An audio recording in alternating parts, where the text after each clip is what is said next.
올해 우리는 형제가 연합하여 동거하며 찌그리 선하고 아름다운 곳, 이 말씀으로 우리가 모이기를 힘쓰려고 합니다. 그런데 여기서 말하는 형제는 배경이 다 다르고요. 성향도 다르고 처음부터 하나님의 자녀들이 다 아니었습니다. 그래서 우리가 주님의 도움 없이는 또 우리 스스로 성장하지 않으면 요셉의 형들처럼 야곱과 에서처럼 서로 미워하고 싸우고 분란을 일으키게 됩니다.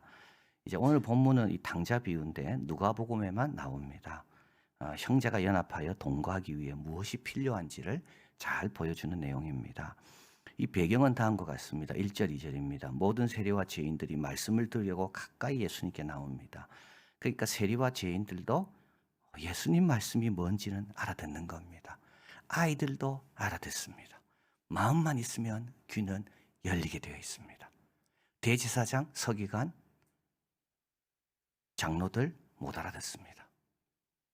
마음이었기 때문에요. 스스로 옳은 것을 분별하려는 마음이 있으면요, 다 알아듣습니다.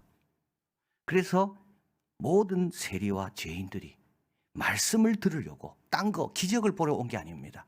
그 말씀을 들으려고 가까이 나옵니다. 바리새인과 서기관들이 이를 원망합니다. 왜냐하면 우리 예수님께서 그들을 영접하고 음식을 같이 먹거든요. 그들이 올 때마다 예수님이 자리에 벌떡 일어서서 뛰쳐나가서 그들을 환영하여서 음식 먹는 자리 옆으로 초청하여 같이 앉는 겁니다. 바리새인과 서기관들은 이게 싫습니다. 왜 싫은가? 이런 대접은 자기들만 받아야 되거든요. 자기들처럼 의로운 사람만 예수님이 특별 대우를 해야 되거든요. 이게 오늘 우리 살아가는 세상입니다. 특별 대우, 이것 때문에 열심히 삽니다. 이것 때문에 자녀들에게 엄청난 투자를 합니다. 이 특별 대우. 그렇죠. 가만히 보면 우리는 세상에서, 사회에서 특별 대우해주는 그 위치에 가기 위해서 얼마나 노력합니까? 그런데 우리 예수님은요, 세리와 죄인들에게 특별 대우를 똑같이 하고 계시는 겁니다. 우월적 지위가 의미가 없어지는 거죠.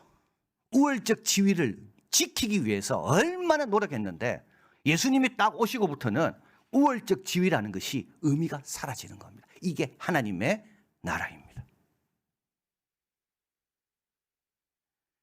자, 그래서 이제 서기관과 바리새인들이 너무 화가 났고 이걸 지키기 위해서 예수님을 때로는 책망하기도 하고 비난하기도 합니다.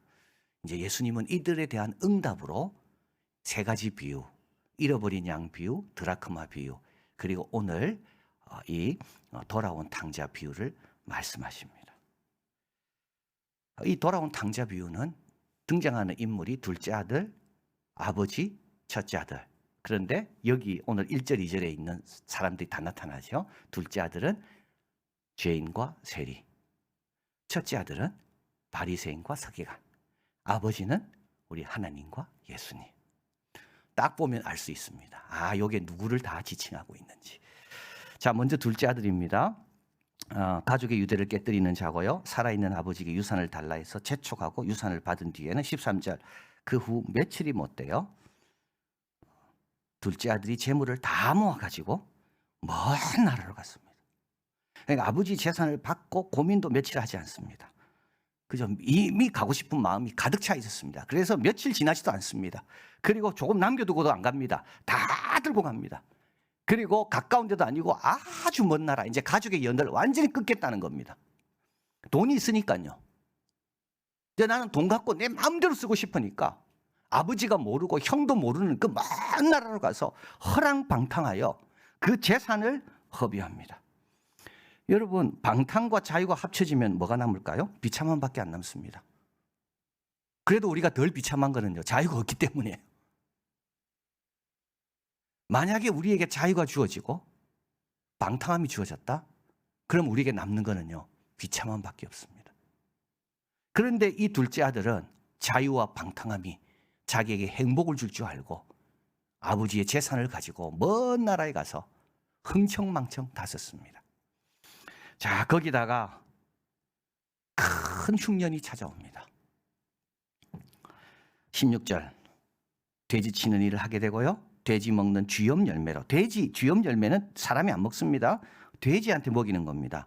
근데 그것마저도 주는 자가 없습니다. 자유와 방탕을 선택했지만 자유 대신 천한 일을 해야 되고, 꼭 그렇습니다. 여러분, 자유를 선택하면요 천한 일로 빠지게 됩니다. 아담과 이브가 자유를 선택했다가 에덴 동산 밖에서 땀을 흘리며 농사 지어야 됐습니다. 방탕 대신 굶어 죽게 됩니다. 여러분, 방탕한 사람은요 가난해지게 돼 있습니다. 자유와 방탕이 우리에게 절대 유익한 게 아닙니다. 돼지 먹는 쥐염 열매로, 이게 방탕과 자유의 결과입니다.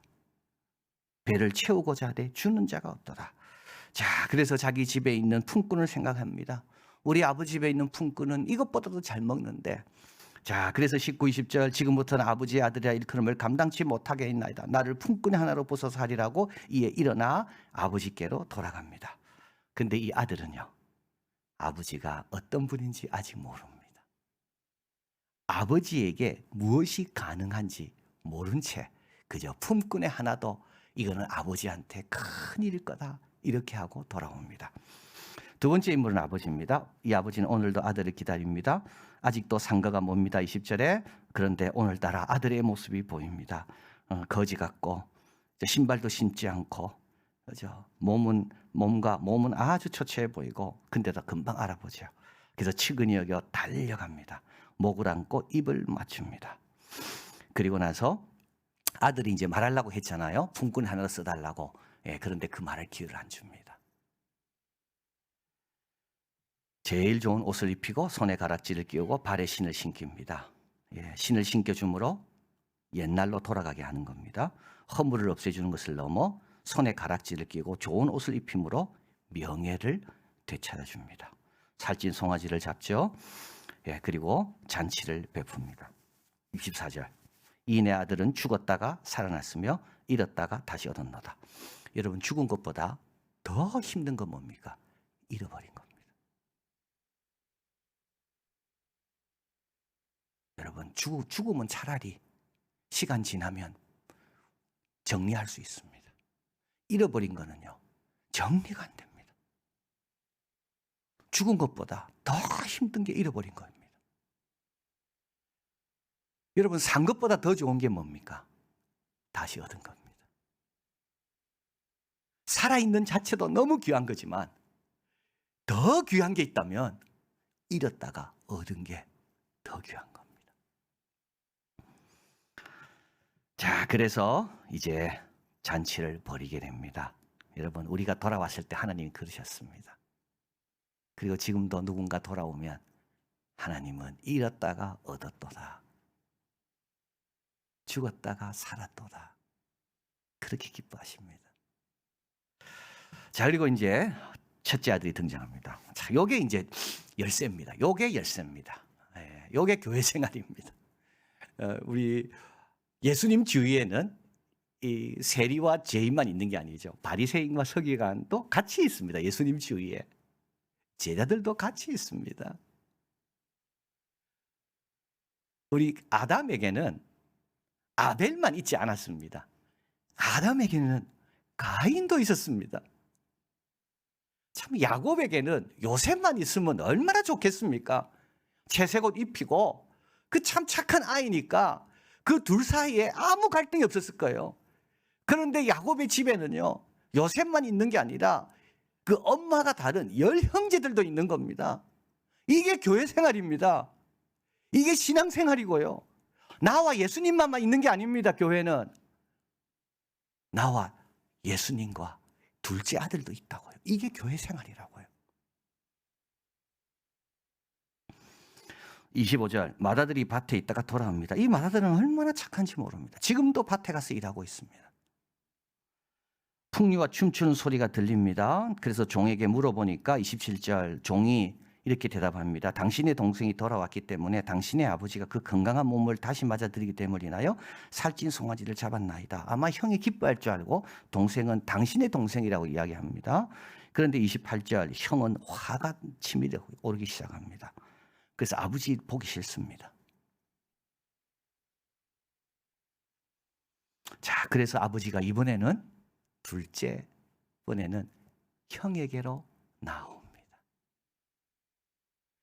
둘째에게 달려간 것처럼 이번에는 아버지는 그 화가 난 형에게 아버지가 쫓아오는 거죠. 이때 형이 이야기합니다. 아버지께 대답하여 가로되 내가 여러의 아버지를 섬겨 명을 어김이 없거늘. 요거는 이제 바리새인과 서기관들이죠. 하나님의 명령 하나도 어기지 않았습니다. 이들은 얼마나 금욕적인 삶을 산지 모릅니다. 바리새인과 서기관입니다. 내게는 염소 새끼라도 주어 나와 내 벗으로 즐거게 하신 일이 없나이다. 그러나 30절 아버지의 살림을 창기와 함께 먹어버린 이 아들 세리와 죄인들입니다. 이를 위하여 우리 아버지는 살찐 송아지를 잡으셨나이다. 자, 마태복음에도 이 비슷한 불평이 나오죠. 마태복음 20장 포도원 품꾼의 비유입니다. 그래서 아침 9시에 들어온 일꾼 한 데나리온 약속한 대로 이제 열심히 일하고요. 그리고 이제 6시에 이제 문 닫는데 5시에 들어온 오후 5시 일꾼 그 사람도 나중에 이제 데나리온 받을 때 보면 다 한 데나리온씩 받거든요. 그러니까 아침에 일찍 온 사람이 막 화가 나는 거예요. 이때 우리 포도원 품꾼의 주인이 뭐라 이야기한 줄 여러분 아시죠? 내가 선함으로 네가 나를 악하다 하느냐. 대부분의 불평은 우리가 선하지 못해서 불평하는 거예요. 대부분의 불평은요, 내가 아버지 마음처럼 넓지 못해서 불평하는 겁니다. 여러분, 우리는 내 권리가 굉장히 중요하다고 생각하는데 권리는 눈을 멀게 만듭니다. 내 권리만 생각하는 사람은요, 다른 사람이 뭘 누려야 되고 뭘 함께 즐거워야 되고 다른 사람이 얼마나 힘들어하는지 보이지가 않습니다. 항상 그렇습니다. 내 주장, 내 요구, 내 목만 챙기는 사람은요, 다른 사람, 특별히 우리 하나님의 마음이 어떤지 전혀 생각하지 못합니다. 자신의 우월함만 생각하는 사람, 그걸 지키기 위해서 하나님의 뜻이든 하나님의 은혜든 다 개의치 않는 사람, 이런 사람을 가리켜 뭐라 말하는가? 하나님 나라의 회방꾼이라고 이야기합니다.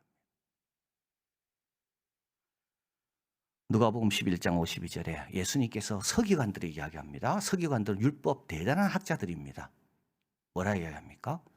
너희도 하나님 나라 들어가지 않으면서 다른 사람도 들어가지 못하게 하는 사람. 자기 권리만 주장하는 사람은 어디 있다고요? 하나님 나라 밖에 있습니다. 그러면서요, 그 하나님 나라에 들어가야 될 사람마저도 못 들어가도록 막는 겁니다. 자, 아버지가 말합니다. 31절. 예, 너는 항상 나와 함께 있으니 내 것이 다 내 것이다. 맏아들의 직위는 여전히 견고하고 유업의 권리는 영향받지 않는다. 하나님의 은혜와 사랑은 제로섬이 아니다. 동생이 가져간다고 네게 줄어드는 게 아니다. 만약에 그래 들었더라면, 제로섬이었더라면 아무도 주님 앞에 나올 수 없었을 겁니다. 왜냐하면 누구 것을 뺏어야만 올 수 있는 그런 나라가 하나님 나라가 아니거든요. 근데 우리는 제로섬이라고 생각합니다. 누가 복 받으면 내가 상대적으로 박탈감을 느끼는, 내 것은 다 네 것이다. 자, 그리고 32절 너무 중요한 이 말씀이 열쇠입니다. 이 내 동생은, 이거 다시 또 하시는 말씀이죠. 잔치를 벌릴 때 하셨고 두 번 지금 반복 나옵니다. 죽었다 살았으며 내가 잃었다 얻었기로 우리가 즐거워하고 기뻐하는 것이 마땅하다. 우리가가 중요한 거예요. 우리가 즐거워하고 우리가 기뻐하는 것이 마땅하다. 여러분의 기쁨을 배로 만드는 방법이 여기 있습니다. 우리는 내가 잘 때만 기뻐하잖아요. 그래서 기쁨의 이유가 작습니다. 몇 개 안 됩니다. 다 나와 관련된 것만 돼야 되니까. 그러나 기쁨의 이유를 다른 사람에서도 찾기 시작하면요, 기뻐할 것이 훨씬 많아집니다. 이게 바로 우리라는 말입니다. 하늘의 기쁨에 참여할 수가 있습니다. 이게 우리가 기도할 제목입니다. 다른 사람이 잘 될 때 우리가 아버지가 기뻐하신다면 나도 기뻐하게 해주십시오. 그러면 기쁨의 이유가 배가 된다니까요. 교회는 어떤 곳입니까? 교회는 살아계신 하나님의 집입니다. 하나님의 성품과 뜻이 드러나는 곳이 교회입니다. 교회는 그리스도 예수의 몸입니다. 당신의 몸을 내어주심으로 누구나 이 몸에 들어오게 하셨습니다.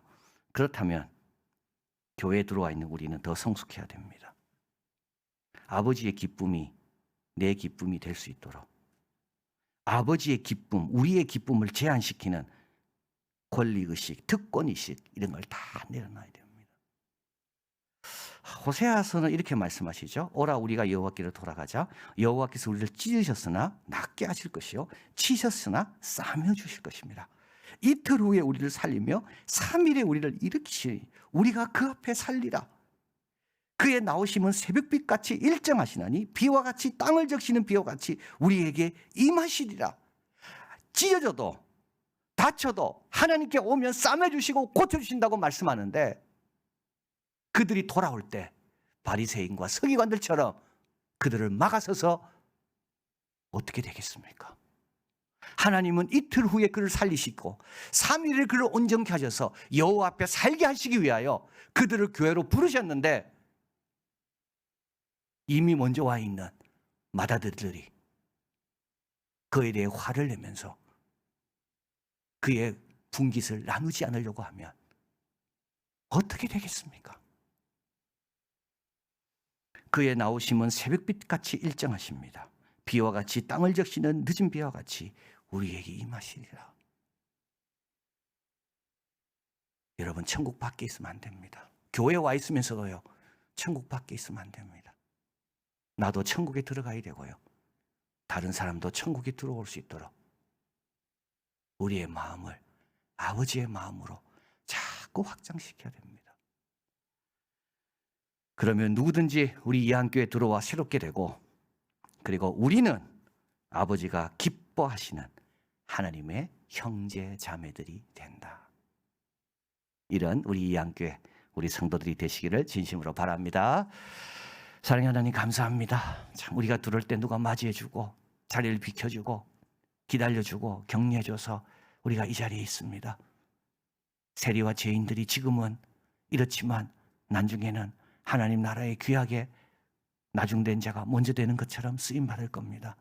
하나님의 역사는 지금도 계속되고 있다는 것을 꼭 기억하고 우리도 우월감, 권리의식 다 내려놓게 도와주시고 하나님 나라 밖에 있는 자들이 아니라 하나님 나라에 들어와 그 하나님 나라의 문을 잘 지키며 오는 사람마다 환영하고 도와줘서 우리 아버지가 부르시는 자들은 누구든지 오고 누구든지 와서 환영받고 세움받고 영광 돌리는 그와 같은 공동체 우리 이한교회 그리고 우리의 성도들의 마음이 한없이 넓어져서 우리도 늘 기뻐하고 다른 사람으로 인하여 함께 기뻐하며 또 함께 슬퍼할 줄 아는 그런 주님이 원하시는 성숙한 믿음의 종들 다 되게 하여 주시옵소서. 모든 말씀 예수 그리스도 이름으로 기도하옵나이다. 아멘.